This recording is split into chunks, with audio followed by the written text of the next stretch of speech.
Okay, hopefully it'll be that way when we're done. Hi, so my name is Brian Proffitt. I'm with the Red Hat Open Source Program Office. I currently work as the senior manager of the community outreach team, which is a weird little team because we do a lot of different things. We do community metrics, we build training and enablement materials, and also we do a lot of design work. So a lot of the logos that you see are coming from my team for the upstream project. So a little bit of everything, but what brings me here today is the work that we're doing around the training and enablement. We get a lot of people who come to us, pardon me, and ask about, how does an open source business work? Because, everybody says, hey, you look like you actually know what you might be doing. Let's, how can you help us? And there are a lot of different ways to do that. And traditionally, one of those ways has been OSPOs. So today I'm going to be talking about the different things that we do around OSPOs, talk about why they became important, what was the market driver to even get to an open source program office, then talk about a little bit about the functions, and at the same time, talk about what I've been calling the evolution of open source program offices, because in recent years, before the pandemic, excuse me, and I apologize, I'm still shaking off a cold, we had a number of OSPOs that saw either downshifting in terms of people or a decentralization, especially amongst the larger technology companies. Oh, thank you very much. So with that in mind, that kind of led me to discuss this sort of new phenomenon and what we can do about it, because even if you don't have a central OSPO, there are things that you can be doing in your company to promote the ideas and the practices of open source. Okay, so first off, why were open source program offices built?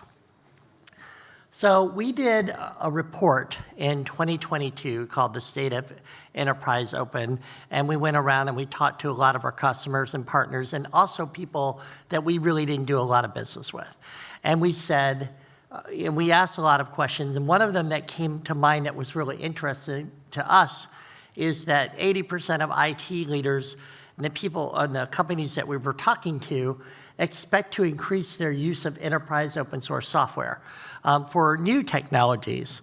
A similar study that my office sponsored in 2020 was around the use of open source. And a similar number, it was actually 76% of all the people that we surveyed for that report, and we did this in conjunction with the University of Nebraska. They were saying a similar thing, that they were interested in using open source software at any level, whether it was enterprise or regular business. And there were also some encouraging things out of that report too, in that not only were they interested in using open source software, but they were also very interested in participating in communities. In fact, this was the really cool thing that we got out of that. A majority of the people surveyed in the University of Nebraska study that we did would not join an open source project unless it did have an active community. And not only that, that community had better have safeguards in place like good governance and codes of conduct. So that was something that we were very happy to see moving forward. And it demonstrated that this isn't, this is a sustainable movement. Things are still moving towards open source, whether from the pure business side like this or just the general community side. There are trends that say we want in and we want to do it right. That's encouraging, and it kind of leads me to this talk. And there's a lot of numbers up here. I really don't want to read all the slides. This was just a continuation of the point about where we're seeing open source software in the enterprise. Obviously, this is where Red Hat does most of its selling. It's ironic to me because me and my team are typically anti-enterprise because we're basically just sort of working with the upstream communities. We're just trying to get these communities healthy and happy and make sure they're thriving. But numbers like this are encouraging because we're seeing a lot of adoption all over the enterprise sectors. Also, and this was again, this is the our report from the State of Enterprise Open Source Software, not the University of Nebraska survey, and it aligned. 82% of IT leaders said that they were likely to select a vendor who contributes to the open source community. So again, we're seeing the evidence over and over and over. The numbers don't lie. This is why open source practices in your business in some way, shape, or form are going to be a good thing. It's just how does that show up? And 2 years ago, I would have said, go out and get yourself an OSPO. And indeed, a lot of partners are coming to us and saying, how do we set up an OSPO? And we're building, as I mentioned before, we're building materials that will help people, because we can't go talk to everybody, but we're building, a whole set of curricula around how can you start setting up an OSPO. And we're excited about that because we're working with the InterSource Commons people with their materials because they have a lot of tactical level, day-to-day, how do you do open source? And we have all the high-level strategy documentation that explains why you do all this stuff. So the OSPO Alliance, there was a position paper, I don't have a date on this, I believe it was 2021. There was a quote here that I liked that said, now that open source software is everywhere, it cannot be ignored, it must be professionally managed. And that's the thing that a lot of us tend to overlook, especially if you're new to open source. This might not be the best audience to say that to, because I recognize a lot of faces in here, and I'm pretty sure a lot of you all know that this is certainly true. But there are surprisingly high number of people that we talk to that don't really understand that this is an ongoing professional management situation, that you can't just open things up and magically everything will, come to fairies and sunshine. It's not going to happen, and we have to keep working on it. 2021, the To-Do Group, they released this figure, which I always like to bring out. So at that point, 58% of organizations that they surveyed had formal open source programs, whether they called them OSPOs or whatever. I believe, and is my assertion, although I don't have any numbers to back this up, that this is actually going down. In 2022 and 2023, we saw a number of unfortunate downscaling at different corporations, ours included, so I'm not throwing anybody under the bus.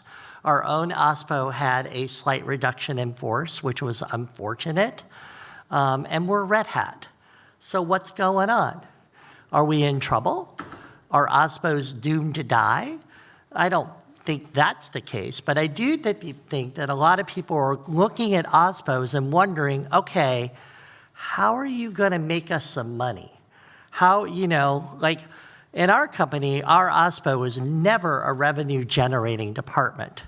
We're spending money. It costs a lot to make stickers, people, let me tell you, okay?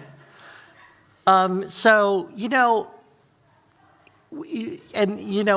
going to come to an event like this and get a sale or anything like that. In fact, I'm going to probably just send you down the road and talk to one of our salespeople, if that. So with this reduction, and also not just reduction, but decentralization, there are organizations, I'll call out IBM, you don't have a big central OSPO. Amazon, AWS, they don't have a big central OSPO. They have one, but it's not like massive and centralized like what we have and other companies have. And again, I'm not trying to criticize, I'm just saying that the shape of these offices are different. And you may not have a single one team or one department through which all things flow. And that's basically the remainder of my talk, which is we're gonna walk through what an OSPO basically does, and then how can you distribute that out through your company if you have to. Now again, this is not an ideal model. I'm personally biased towards a centralized model, but if you can't get that, how can you actually work within what you do have, to make things prosper and grow? So to do that, let's go over real quick what an open source office does, an OSPO. And I will stipulate that Red Hat is weird.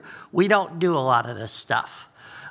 Because Red Hat, everything we do is open source, without aggrandizement, we basically say, on a maturity level, we tend to be more mature than most companies as far as open source is concerned. I stipulate that as talking about open source, certainly not personalities. We're all a bunch of immature, crazy people, at least as far as personalities go. But as an organization, we're not going to be worrying about things like open source license compliance. We don't touch that, which surprises people. But then it's because every single one of our engineers are empowered to make decisions about what open source licenses they can use. We have a relatively broad list of licenses that are like no-brainers. And if you move from that, then you have a small chat with the legal team, and they say, well, it's very simple. It's like, why do you need this? I need this because, and they're like, oh, okay, and then off you go. It's very painless. There are no forms to fill out. It's usually a 15-minute conversation. But what a normal OSPO will do will be align the organization's goals with the open source participation. That is very important. That's the number one thing, and I'll talk about that a little bit more later. Advocate for the organization's open source strategy. So if you're working in a company that's not all open source, so not something like Red Hat or Canonical or SUSE, then you've got proprietary things going on. So you've got to strike that balance and raise up the open source strategy. Maintain the open source license compliance. Yep, that's pretty standard. In fact, that's what usually people think of first when they think about OSPOs. Guide the open organization's work in open source communities. At Red Hat, that is probably our number one job because we have to make sure that we are playing well with others. Are we perfect at that? Recent evidence would indicate we are not. And that's fine, we're human. So, but everybody can stand some improvement in that direction. And then finally, we facilitate relationships with project leaders and foundations and other organizations that are out in the open source ecosystem. So that's actually one part of my direct job, which is where I'm the liaison for Red Hat to all the foundations and trade organizations. And so that's fun because you get to meet a lot of interesting people. So that's what a typical OSPO can do. I want to walk through these a little bit more, get a little bit more detail, and then talk about what teams within your organization might be able to fill this role if you do not have a central OSPO. So let's talk about the distributed model. Okay, so first off, I put it in brackets because I don't know the size of your organization here. It could be the entire company. It could be a team within your company. It could be, a group of 4 or 5 developers within your company. I don't know what the shape of this is, so I tried to make this as broad as possible so it could scale from lower to higher. Again, if you don't have a centralized OSPO, this might not be your entire company.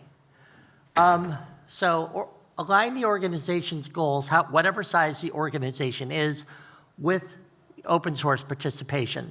So what that looks like is you're going to have to develop an open source product strategy or project strategy, and then along with that, a product strategy.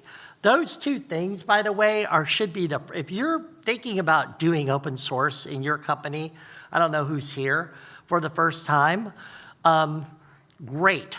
Do that first. Don't do anything else. Don't think about licenses.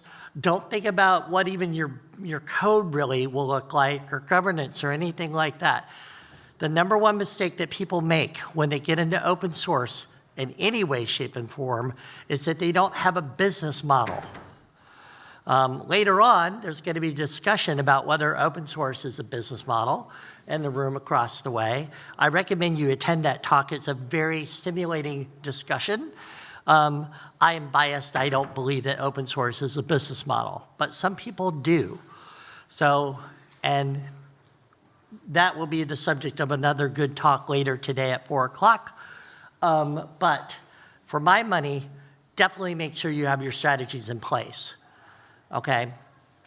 And the people that are going to be doing this, by the way, in your company, if you don't have an OSPO, this should be your C-level people. This is high-level stuff. These are the people that are building the company strategy. So these are upper-level managers or executives who should be working at this level. This is the top-down part of the discussion. They need to assign a group of people to track and report metrics. So whatever strategy they're setting up, you better have something to measure. Obviously, I'm biased in this because of my work with Project Chaos, but that is something that should be done. And they should also make sure that they're aligning with the rest of the industry. And that kind of naturally flows out of the product strategy. But you want to make sure that you take care of all these things. This is something that's going to be started at the high level, at the C-suite, and it should go into, trickle down into your engineering group and have them sort of take care of these different tactics as they move forward. And I apologize, I keep looking back. I didn't set up this in mirror mode, so my notes are not here. So I'm doing this from memory. So that's always fun. Okay, so this is actually kind of like a pure marketing and communications play. So this kind of, all of these things are going to be, we're talking about should probably live in field or product marketing, corporate communications. These are teams that could take up this mantle, again, if you don't have a central OSPO. Communicate your open source strategy. Not going to read all these.